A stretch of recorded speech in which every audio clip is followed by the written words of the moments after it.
Hi, this is Hannah from the Benjamin Moore Color Team. You might wonder, why do we have Color of the Year?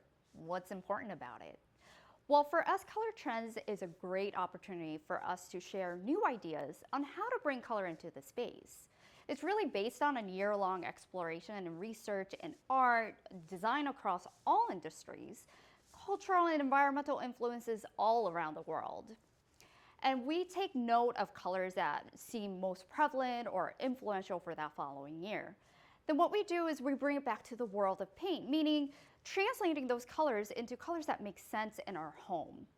And we also look at the longevity of these colors because we all know that you're not going to be painting every year with those colors. So in essence, Color Trends palette are colors that withstand the test of time, but also keep in relevant to modern day design.